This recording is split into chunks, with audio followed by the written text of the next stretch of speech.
भाव योगी संत का दरबार, अधिक मास का महीना।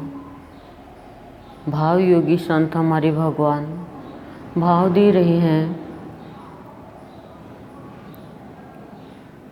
कह रहे हैं सद्गुरुदेव कि राहत चाहने वाला आहत से नहीं घबराता है। हम लोग छोटे छोटे दुख से, चिंता से, परेशानी से, रोग से, प्रतिकूल जरा सा समय उससे हम घबरा जाते हैं और हमारी राहत, हम चाहते हैं हमारे जीवन में सुख हो, शांति हो, आनंद हो भरपूर मात्रा में, लेकिन हम घबरा जाते हैं इनमें। तो राहत हमारी, सुख हमारा ख़त्म हो जाता है। अब क्या होगा, अब क्या होगा। पर गुरुदेव कहते हैं कि मेरा जो भक्त है, हमने विष्णु भगवान के भक्तों को भी देखा है, राम के भक्तों को भी देखा है, उनको भगवान की भक्ति में इतनी राहत मिली कि वो उनके जीवन में इतनी आहत आई, इतने दुख चिंता, पर वो घबराए नहीं। बाबा के भक्तों के में, गुरुदेव के भक्तों के जीवन में भी इतनी आहत आई, गुरुदेव के जीवन में इतनी आहत आई, पर वो घबराए नहीं। गुरुदेव कहते हैं तुम्हें सुख चाहिए, शांति चाहिए, आनंद चाहिए, तो दुनिया को देख के घबराओ मत। आई है तो चली जाएगी।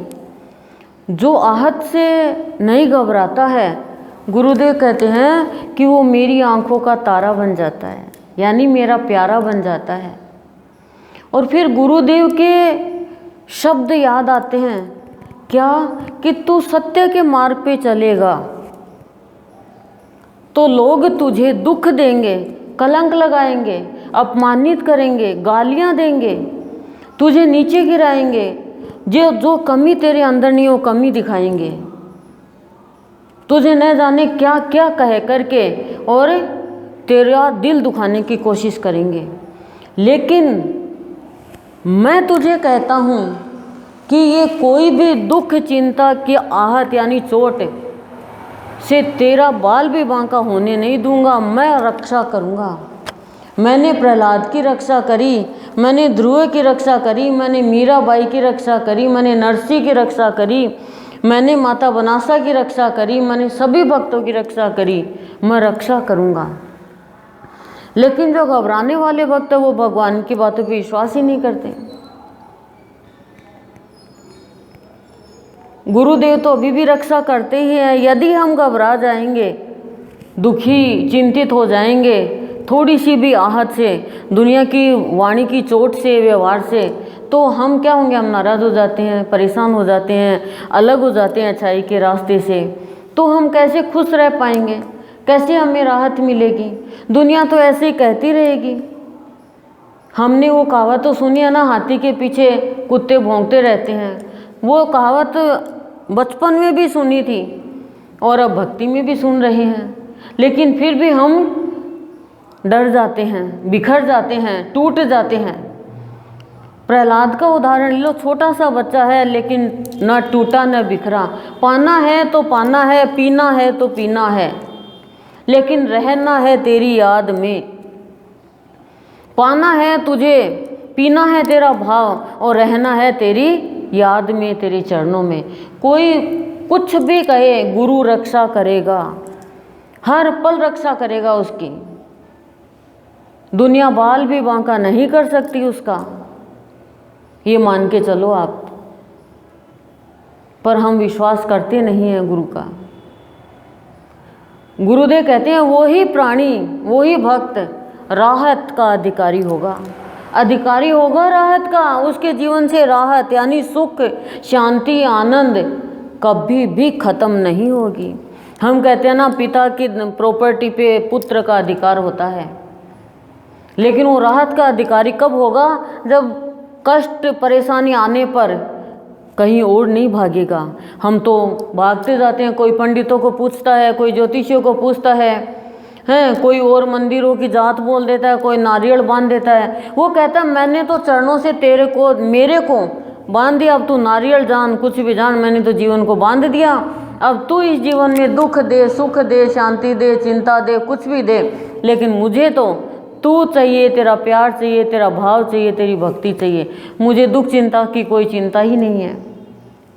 वो ही राहत का अधिकारी होता है। हम तो आहत के अधिकारी हो रहे हैं, दुख चिंता की चोट के अधिकारी हो रहे हैं। अरे उसने इतना दुख दिया, उसने इतनी चिंता दी, बच्चों के कुछ आ गया तो परेशान हो गए, पति के कुछ आ गया तो परेशान हो गए। यानी भगवान पे विश्वास, सदगुरु पे विश्वास नहीं है।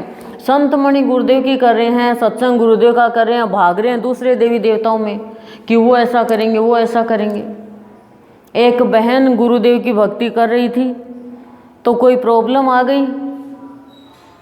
प्रॉब्लम आ गई तो किसी ने कहा तुम उस देवता की जात बोल दो, उसकी देवी की नथ बोल दो।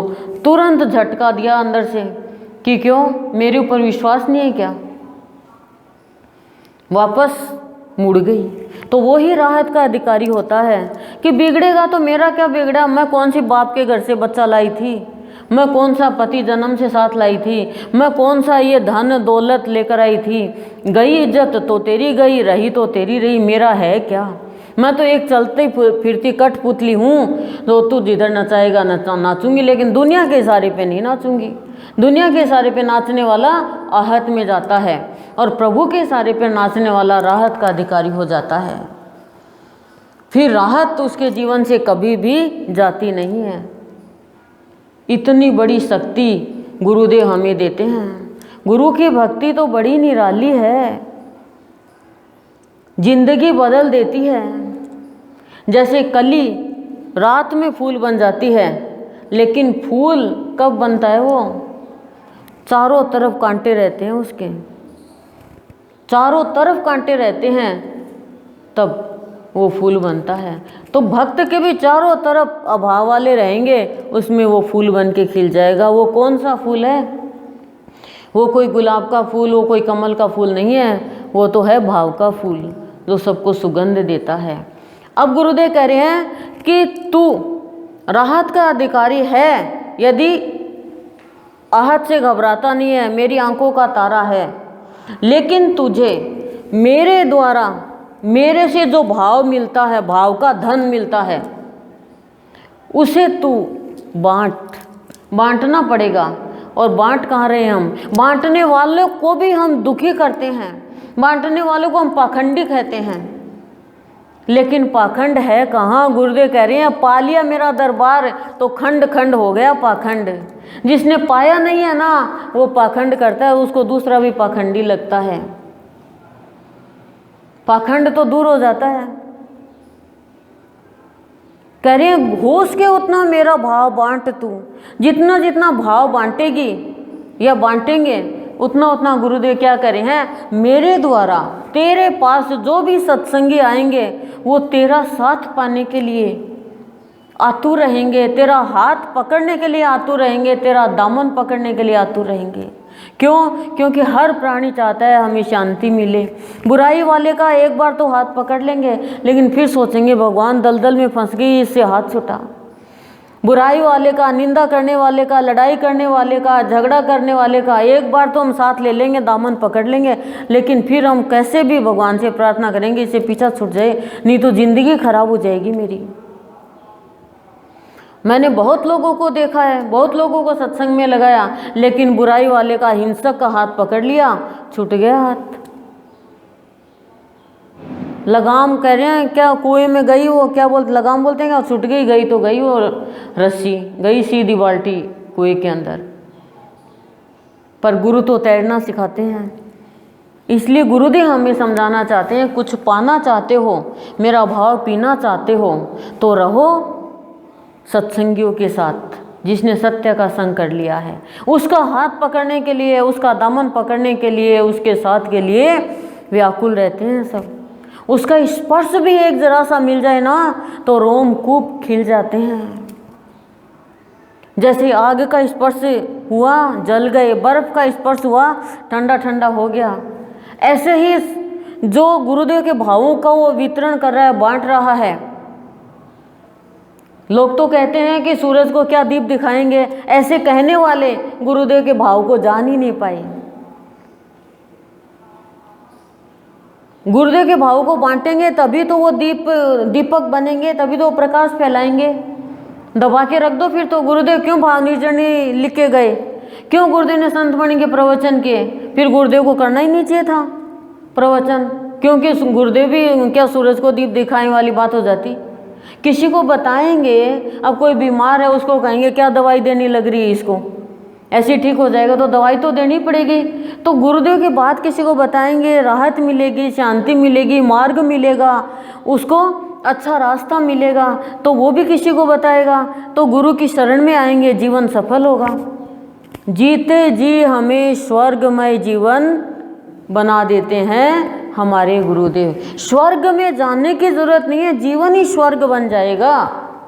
राहत ही तो स्वर्ग है और आहत ही नरक है। तो कहने का तात्पर्य गुरुदेव का क्या है? दो ही शब्दों पे दिया है, आहत और राहत। आंखों का तारा बन जाओ भगवान का और राहत पाओ गुरुदेव के भावों को ग्रहण करके, और सबको बांटो गुरुदेव का भाव जो मिला है वो। कंजूस मत बनो। पैसा खर्च करोगे तो कहते हैं ख़त्म होता है, लेकिन भाव खर्च करोगे तो बढ़ेगा और बढ़ेगा। इसके पास तो भंडार भरा हुआ है। ओम शांति शांति प्रशांति।